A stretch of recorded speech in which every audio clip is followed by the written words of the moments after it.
It's time for another episode of I Am Northwest Arkansas, the podcast covering the intersection of business, culture, entrepreneurship, and life in general here in the Ozarks. Whether you are considering a move to this area or trying to learn more about the place you call home, we've got something special for you. Here's our host, Randy Wilburn.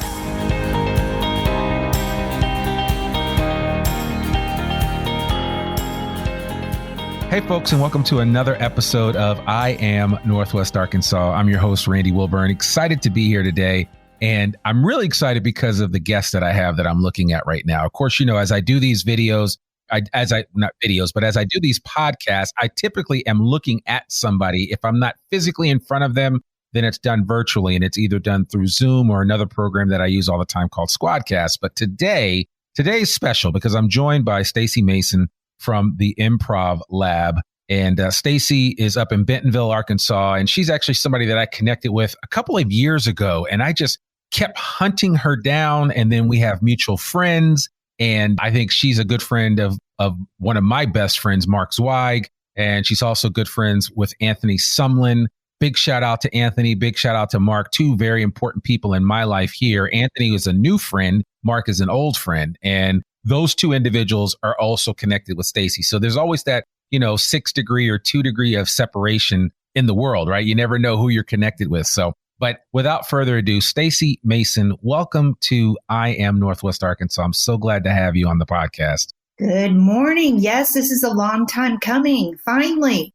It is. And I'm excited to do this. And just to kind of give some perspective to the listeners of I Am Northwest Arkansas, one of the reasons why I wanted to have Stacey on is because she runs the Improv Lab. She spent some time up at this, small company up there working with a small company named Walmart and doing some other things. And she's done a lot of leadership work. And she and I actually have a very similar track when it comes to the type of work that we do. May not work in the same industries, but we talk about a lot of the same things. And so I thought it would really be fun to bring her on the podcast. I also thought that I wanted to give a big shout out to the Improv Lab because I know that for me, as a public speaker, as just being able to speak extemporaneously, being comfortable in my own skin and being able to share my thoughts and words, a lot of that really became cemented and became crystallized for me when I went through improv years ago. And I know I don't look that young, but that old, but I am 51.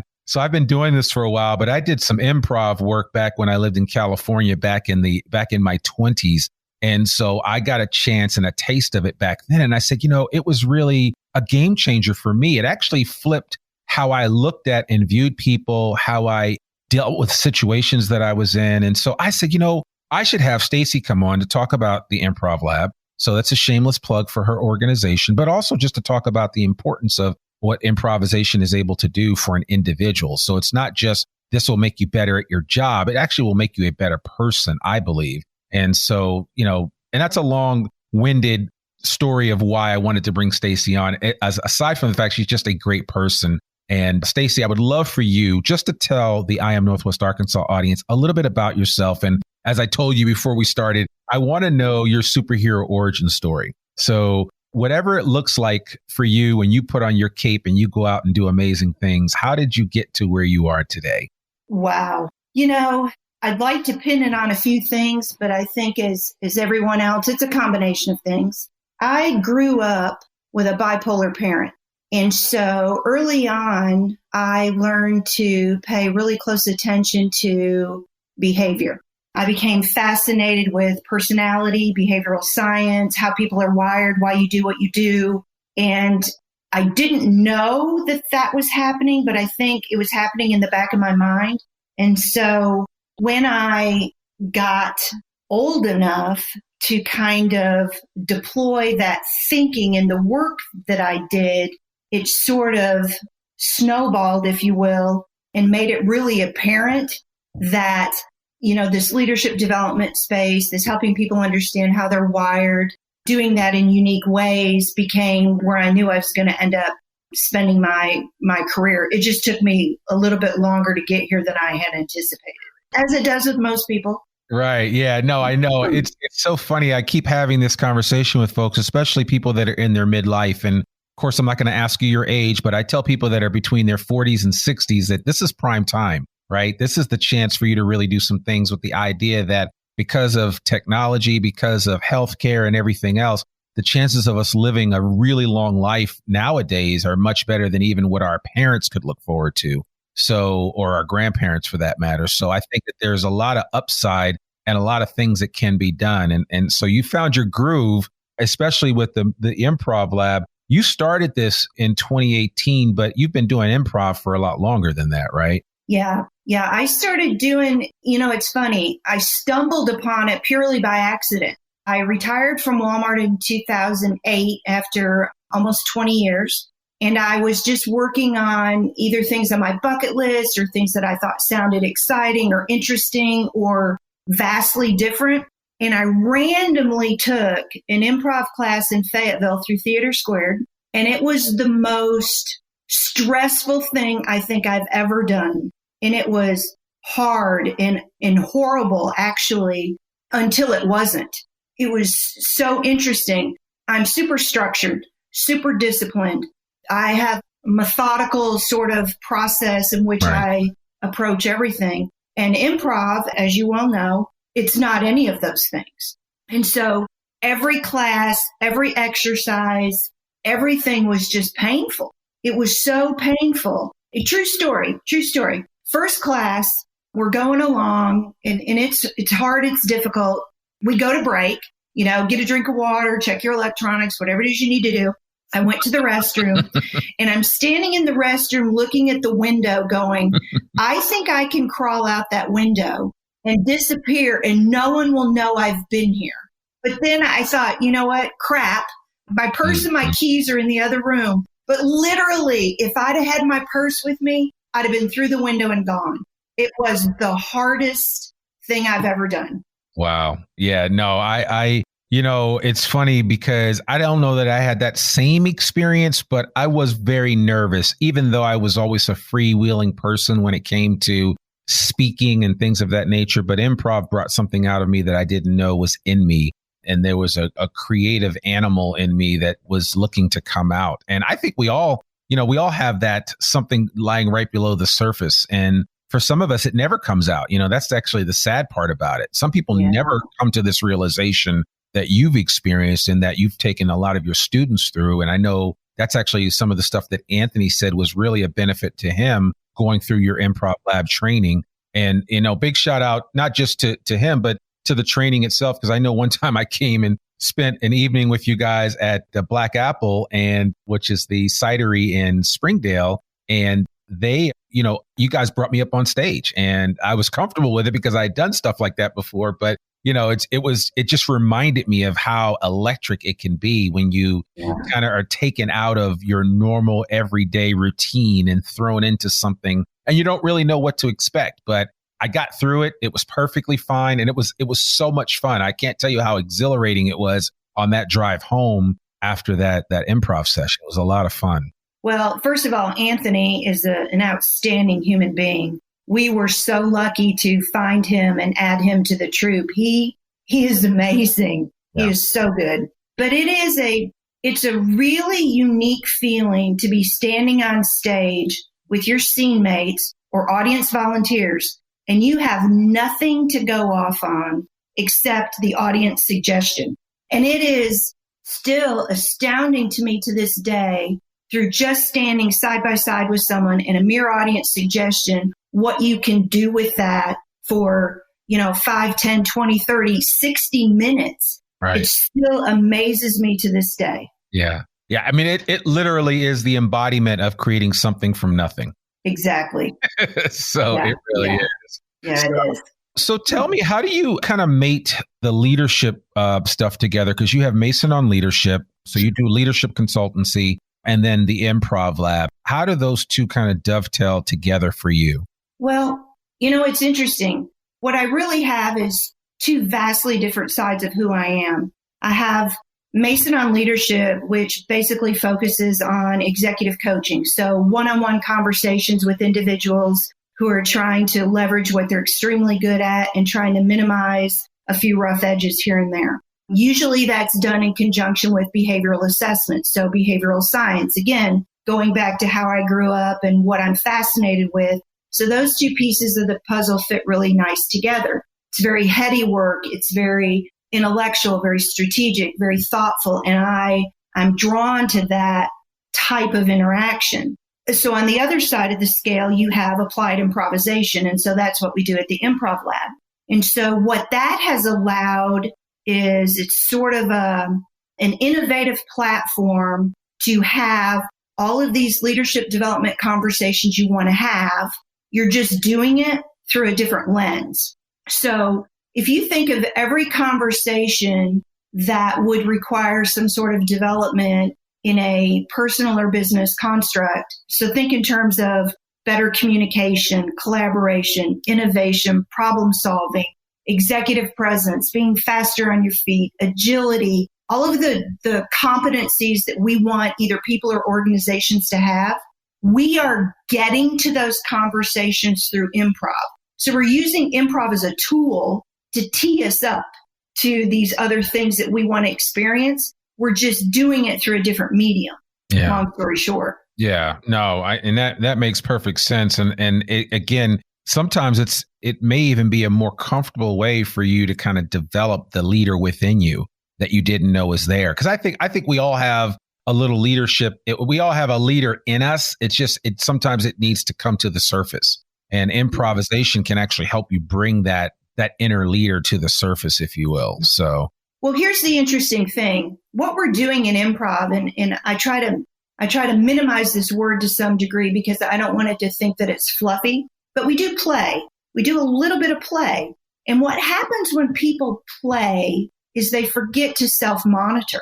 And when you forget to self-monitor, I see the truest version of who you are. That's the version we need to see because that's the version that you're going to show in terms of leading either yourself, your people, or the organization. We need to get to the truest part of who you are and figure out how that works to your benefit. Yeah. And it sort of seamlessly happens without saying, okay, now we're going to look at you. Right. Yeah. And you know, it's so funny as you mentioned this when you mentioned the coaching piece of it. I wonder, because I know that for the longest time, I didn't necessarily relegate the importance of coaching.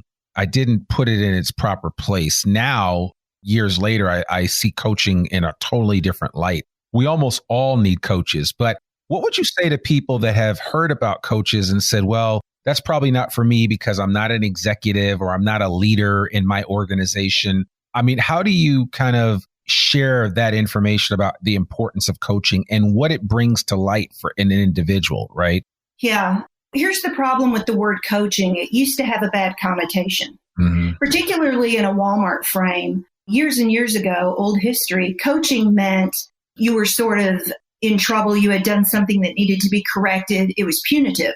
And then, the world changed and coaching became terminology that meant we are proactively developing you for greater things. And so that's how I kind of use coaching terminology now. It shouldn't be reactive. It should be proactive. It should be setting you up for success and sort of eliminating hurdles before you get to them and they derail you. Right. One of the, years ago, I heard someone say this and I thought it was absolutely brilliant. Counseling is archaeology, but coaching is architecture. And I thought that was a really nice way for people to understand the difference because, people come in and they'll go, do I need to lay on the couch? And I'm like, no, I don't think that's what we're going to do here. And so that's counseling. We're digging up the past and examining those kinds of things. That's a different avenue to go down. Sure. But coaching is all about nuance. It is so much architecture and nuance. Yeah. And it's so funny. And I'm not a big archaeological guy when it comes to the counseling piece of it, but I do like the coaching aspect of encouraging others to kind of be the best version of themselves and how do they get there? Because one of the things that I think people tend to do is to dwell on the past, right? And to dwell on the things that maybe caused them challenges previously. And that actually impairs or hampers their ability to step out of their own shadow and actually do something amazing. But like you said, I resonate with that coaching is architecture. Because when I think about architecture, I think about building something, something from scratch almost, right? Yeah. And I think it's funny because it's not funny, but as I think about this period of time that we're in, at the recording of this, we are still dealing with the pandemic. A lot of people have had to pivot in their careers, have had to pivot in life and do different things because they're just not, maybe the job that they had is no longer there. The industry that they were in is slowly dying. And so all of a sudden people have to think about new ways to do what they were doing. And that's, to me, is where, a really good coach is valuable or invaluable, if you will, in terms of helping you navigate those waters and figure out what the next step is, not to worry about what has already happened. Yeah, you lost your job or they're doing downsizing or the pandemic really has messed a lot of us up. But the reality is what the future can hold based on what your potential really is. And a good coach can help ferret out some of that potential. Well, it's perspective. You're sitting across the table talking to someone who has a different perspective from you. Yeah, absolutely. Yeah. And so I would imagine that you interact a lot with not just people from Walmart, but other businesses locally. Sure. That need coaching. Yeah. What would you say are some of the biggest hangups that people struggle with right now that you're seeing? Like, what is the one constant theme that you wish if people just could figure this out, they wouldn't even need your services. They could just kind of work it out themselves. Not that I want you to shut down your coaching business. I'm just saying, what are some of the telltale signs that you see over and over again? Yeah. And these are in no particular order. A lot of the conversations are rooted in the same thing. As you might imagine, there are trends. I would say sort of understanding emotional intelligence. Mm-hmm. I would say, and you can call this anything you want, but it's crucial conversations. How to have a conversation that might be conflictual in some way. So it's either a direct conversation, a hard conversation, just something you're not looking forward to. People put those off, and the very fact that you put them off and you never do them means you never developed a skill. Right. And if you never develop the skill, you're never going to get better at that challenge. Yeah. So that's a lot of it. I would say, actually, there is the number one conversation that I have. It's called leadership transitions. And this is the number one thing that stumps people is understanding that every time you change roles, that the new seat that you sit in, the landscape is different. And so what's expected of you is different. Where you spend your time and what you think about is different. But I don't think those conversations are normally occurring in the world because here's the reality is we promote people that are exceptional doers. Then they move to the next seat and they do what they did before harder and faster. Well, what the new seat requires from you is not what you did before, but it's something different. And so again, every time you change seats, you have to reevaluate what that looks like as you make that progression. And I would tell you, overwhelmingly, that conversation is absent from organizations. We're just not preparing people in those terms. Why do you think that is? I mean, do you think it is because companies feel comfortable keeping people in a certain place and too much focus on what the future holds will limit the ability for that company to get the most out of that individual at the current state of affairs? I wouldn't say it that way. I would say two things. It takes a lot of time to lead people and it takes a lot of effort. And everybody in the organization is stretched. And so I shortchange people with my time and my leadership, getting them prepared for whatever. But whoever above me is shortchanging me as well. Yeah. And so the cycle continues and very few people break the cycle and say, just because what I'm not getting from my boss doesn't mean I should do that to my people. And you have to stop the madness and go, I'm going to do for my people what should be done. And that is rare to see. Again, it takes an enormous amount of effort. It takes an enormous amount of time to lead and train and develop people. And that's what's in short supply. And now the interesting thing, as you get to the highest levels of the house, the top of the house, that looks different. Yeah. But the lowest and middle levels of leadership, you're just repeating the cycle. Yeah, I would concur with exactly what you're finding, even in the industry and vertical that I work in primarily, which is the design industry with engineers and architects. One of the things that I tell design professionals is I give them license to be a leader. And one of the things I say to them is that being a leader means ultimately working yourself out of a job.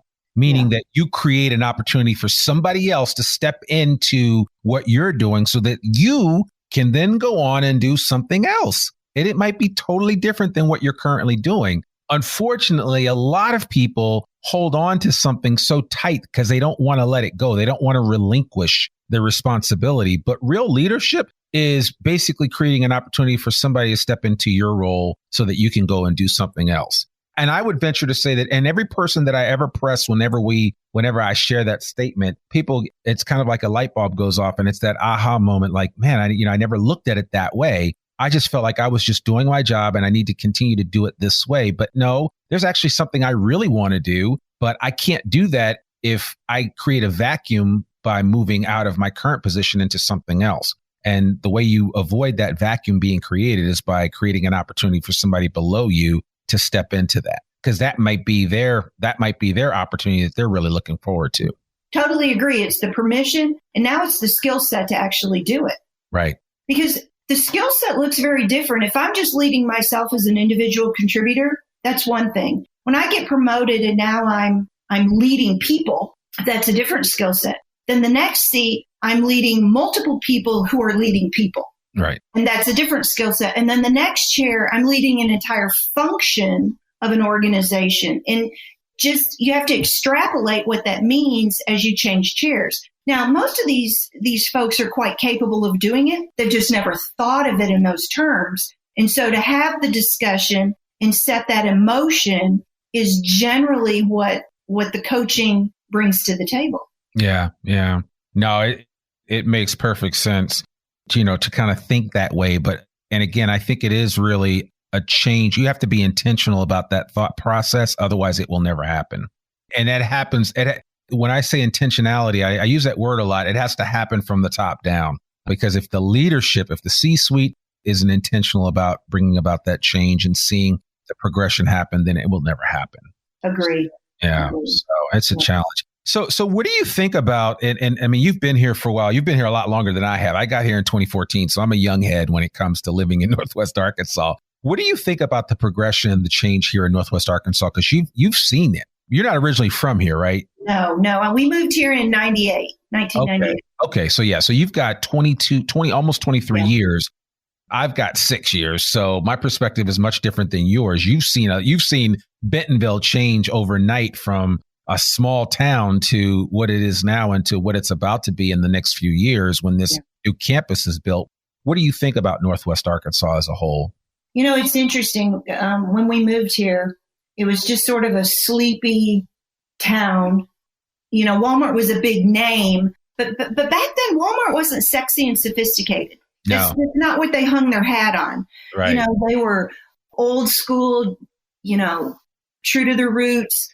But today, it is fascinating today to see the change in terms of, at some point, we're actually going to probably lead in innovation and collaboration, entrepreneurship. We're actually probably going to lead the nation at some point. I don't know when that's going to happen, because we're drawing here the kind of thinkers that are interested in looking at the world in a vastly different way. Yeah, I could not agree with you more. I've seen it, and my vantage point, as again, I've got short time here, so I'm not a lifer, haven't been a lifer, don't know if I'll live here for the rest of my life, but I like it and I enjoy it. But one of the things that I have seen is that the people that are here that are trying to do things are really resoundingly here, right? It's not like they're here, but they also want to be in Silicon Valley, or they're here and they also want to be in LA. They want to do what they want to do right here in this backyard of the Ozarks. And I get excited when I talk to people like Charu Thomas they just changed their name recently, but and the name will come back to me now because it's the name of a bull, but oh man, that's really bothering me now. I'll have to think about it for a second, but when I think of these guys, and they're like a startup, and they do marketing, they do work to make your whole online shopping experience much more enjoyable, especially for personal shoppers that go into these different stores. And so they have the most efficient pathway if you put in an order for food, they know how to go through Whole Foods and they know exactly the most efficient way to get the 32 items that you want. And these guys created the technology to do that, to walk them through. They map the stores, they do all that great stuff. But yeah, it was called Oculogics and now it's called. Yeah. But Charu Thomas and Tanner Green and some of those folks over there are really doing some amazing things. But their story, when I had them on the podcast, really helped me to realize that this area is in a state of change, and it's real positive change, because you have young people that are like, you know what, I'm going to hang out here. I could go to San Francisco, but I'm going to hang out here. And, they understand that, they've got to do business on both coasts, but, this is a good place to start something that could really become huge. Yeah. Yeah. We are starting to draw some really interesting people to the area, and that was one of the reasons why I finally chose to open space downtown on Main Street, which is nearly unheard of, which is phenomenal. But, we started using sexy terminology like, innovation and collaboration. And we started saying that we're going to have a footprint that's more interesting than we've had before. And that was really sort of the catalyst to say, maybe this town is ready for what I do. Because what I do is so, if we just talk about applied improvisation, there's maybe only a couple of hundred people across the U.S. that do this. There's probably less than 500 in the world that do this exact work. And so to say that I can do that here and that I can fill classes and fill sessions and have people begin to understand what this work is about was a real testament to we're not old school anymore. Right. Yeah. Yeah, I love that. And I think, this area is going to continue to grow. It may be able to even support another improv troupe at some point in time, because of the size of the area and all the opportunities that exist here. But you're absolutely right. I think that, and I've talked to some people that, you have some folks that have been here all their lives and they don't necessarily like the growth and the advancement that we've experienced. They like the kind of like the slow time aspect of things, which I totally get too. And that's one of the things coming from being a Northeasterner coming here. Things are a lot slower to me, but still it's still moving fast enough that I see where the opportunities lie. Yeah. And I get excited when I talk to people about, what the future holds, even just in the next 10 years, let alone in the next 20 years, when they say we will probably double our population size to almost about 900,000 people. It's insane. It is. Yeah. It really is. It really is. Because it wasn't 900,000 people here when you moved in 98. Yeah, so. No, we were still painting everything snickerdoodle. Right. Yeah. So tell me, what do you, when you're not, changing people's lives through leadership coaching and improvisational work that you do around the community, what do you do to have fun here in Northwest Arkansas? What do you enjoy doing? That's a good question, because I love to be home. I'm a homebody. But what would I be doing if I were not at home? Is that the question? Yeah, and there wasn't a pandemic going on. Well, I would be at Rick's Bakery, eating just about anything that they have. Where else would I? I would be at Wright's Barbecue. Okay, yeah. That's the closest barbecue to Texas barbecue, which is, I lived in Texas 10 years. Texas barbecue is like a thing. It's a cult. And so I'm so into that. Yeah. I probably would be at some flea market antique shop looking at stuff. Nothing that I need, but you know what? It clears my brain. It clears it from this other stuff that I'm doing, and I just dawdle. Yep. I would be at City Supply in Fayetteville.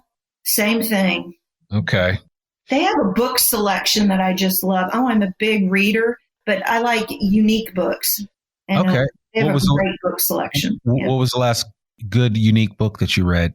Oh, my gosh. God, I read so many. That is a tough question. Yeah. I probably, the one that I loved, I've read a lot of Brene Brown lately. And I love Brene Brown. Of course. But Malcolm Gladwell's last book about talking to strangers was phenomenal. Yeah. I think I underlined most of it. You're one of those book readers? Oh, yeah. I got to have a book because I'm like, I'm writing in the margins, I'm highlighting, I'm doing all that. But yeah, No, It's I love probably- that.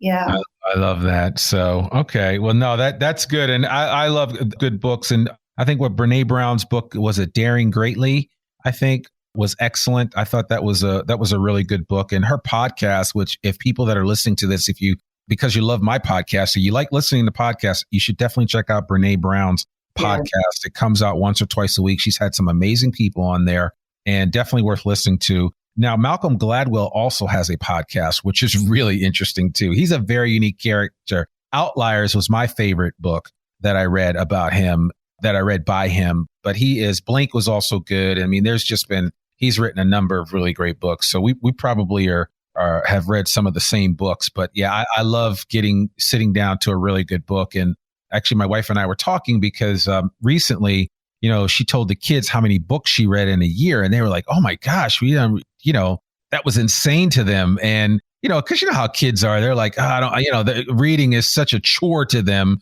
But my wife, she said to them, she said, listen, I did not grow up being a voracious reader. It's actually something I developed as an adult. And it has been a game changer for me. And so, I never thought I would be reading 25, 30 books a year. And now I am. And, and it's just, there's something to be said for that. So, well, it's funny with the pandemic. I read 119 books last year. Woo! Okay, you got me beat. I thought I was doing something. 119. Now, some of them were pure escape and fantasy. I actually learned how to read for escapism. I had never done that before. Mm-hmm. But mostly, 9 times out of 10, I'm going to read memoir. Yeah. There's something about someone's story and understanding how that plays out that connects you differently to people. Totally. Yeah. I mean, have you read Chernow's Grant? I have not. Oh, yeah. You got to read that. Ulysses S. Grant by Ron Chernow is amazing. And another good book I'll give you, which I think you would actually really like, and maybe you've read it, is Doris Kearns Goodwin's Leadership in Turbulent Times. I haven't read that. There's so many books. I know. And I'm just kind of throwing it out there because for anybody listening, if you've ever struggled in leadership, the thing that I like about books now and what it's done for me, I actually look at books a lot differently than I did even when I was 25 or 30. But the thing that I really enjoy about books is that, I just enjoy them. So, I just enjoy reading them. And that's just the thing that really resonates for me. And I take something away from them now way more than I did when I was younger. Right. And I think as you get older and you gain a different perspective, it works differently. So it's exciting. It really is exciting as far as that's concerned. And here's the other thing about reading is it teaches you how to write. Right. Exactly. And for those of us that are in this space, we spend a lot of time, writing for publication, writing for journals, and it's an astoundingly brilliant platform. If you read enough and understand how voice plays out and how you can use your voice to have a conversation, it will help you immensely to be a better writer. And that's what it's done for me. Yeah, no, absolutely. I'm with you 100%. It has helped me tremendously. So I really like getting into books because it has helped me. Because I definitely I wrote a lot in college. I didn't write nearly as well as I do now. Exactly. And so, so there's hope for us all. So if there's a 20-something listening to this who says, man, I'm such a poor writer, trust me, I'm here to tell you, listen to what I'm saying, hear me now and listen to me later. You can be a good writer. Just read more and it will eventually come together. So I highly recommend that. Well, Stacey, this has been simply marvelous. I knew this was going to be a great episode and I could go on and talk with you more about improvisation and all that. But if for people that want to learn more about what you're doing, both on the coaching side and from a leadership perspective, as well as with the Improv Lab, what's the best way for them to get in contact with you? Yeah, the best way would be to email me, which is masononleadership@gmail.com. All right. But if you want to just see how I'm wired and what I'm about, you can have 2 websites, masononleadership.com and the improvlab.com. Both of those will give you insights into the work that I do and how I approach the craft. Yeah. Yeah. Okay. Well, that's good. I'll make sure we're going to put all this in the show notes. And I think I had sent you a form to fill out too. And so you'll put all your social media contacts in there so people know how to reach out and connect with you. And definitely please, those of you that want to check out an improv class. And she's not, I don't know if I know you're doing them now, but you haven't gotten out because you would do them in different parts of the community. You'd have those sessions like the one I went to at Black Apple, right? So you're not doing that. Yeah, I'm doing classes now. I have an open enrollment class every month on Tuesday evenings. So each month is a different concept or class curriculum. Mm-hmm. So still doing that. We've just modified it with headcount to be more thoughtful.